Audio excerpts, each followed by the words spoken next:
Good evening. An investigation is underway after motorists had to be taken to hospital following a chemical leak along a 40-mile stretch of the M6. It's thought a drum on a lorry started leaking around the Great Bar area of the motorway. The leak was discovered when the vehicle stopped at a haulage depot next to services on the M1. The lorry containing the drum was today sealed off on a site near the M1. 27 people were taken to hospital in Rugby last night, complaining of sore eyes and breathing difficulties. The liquid, benzyl mercaptan, is used to give an odour to natural gas. Already one MP has called for a ban on the transport of chemicals by road, but that call's been rejected by the industry. I would defend the right for chemicals to be moved freely, but they've also got to be moved safely, and as much as possible, certainly they shouldn't be moved unnecessarily. So if they can be made close to where they're going to be used, it's all to the good. The leaking drum's now been emptied and removed. The health and safety executives investigating the incident. Police have seized 12 South American monkeys and a jungle cat, which they found in a lorry they stopped on the M5. Officers became suspicious of the lorry, which was heading north towards Birmingham. Some of the animals were in a distressed state. They're now being looked after at the West Midlands Safari Park near Kidderminster. The lorry driver was questioned by police, then released without charge. The former England footballer Gary Lineker has been given the freedom of Leicester, his home city. Hundreds of people turned up tonight to see him receive the honour bestowed by the City Council in recognition of his contribution to the game and his outstanding sportsmanship. Well, that's it. Our next news is at 6:30 tomorrow morning in Breakfast News, but for now, good night. Peter Ebdon and Mark Davis are in action on BBC2 in a moment in the World Snooker Championship. Good evening. The weather on Friday for sun lovers will be a little better than today's, but the weekend is completely different. That's the chart as it was on Thursday. Spot the difference for Friday, there's not a lot in it.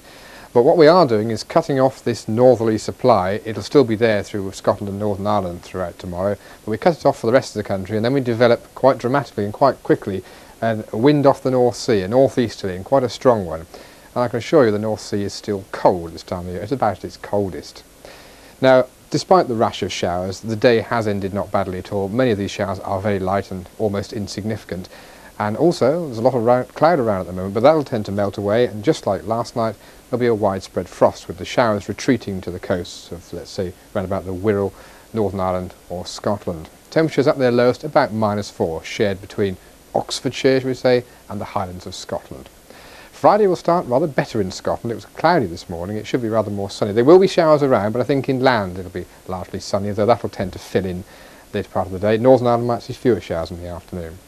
For England and Wales, after a sunny and cold start, there will be a development once again. The clouds will blossom around about the middle of the day, but there'll be, again, fewer showers than there were today, so a better chance of you staying dry and relatively warm, with light winds and temperatures climbing, say, by 0.5 to 1 degree in most places. But then the change for the weekend. Well, not only are we bringing in those northeasterlies, which are really cold winds, but also we've got a depression around the Channel Isles, which will tend to swing frontal systems up into the country. Usually that means rain. This is probably going to be no exception, with rain likely to come through in Friday evening into Saturday into the southeast of England, southern England, and then move up and towards the borders of Scotland by the end of Saturday. A cold wind on the east coast, slightly warmer weather maybe inland, but the best probably in western Scotland on Saturday. On Sunday the rain moves further north, and we might see higher temperatures in the south, but they'll be accompanied by thunderstorms, and there's a contrast here, 9 degrees on the east coast, contrasting with maybe 16 or 17. A sickness without a cure. There's a line being drawn for me.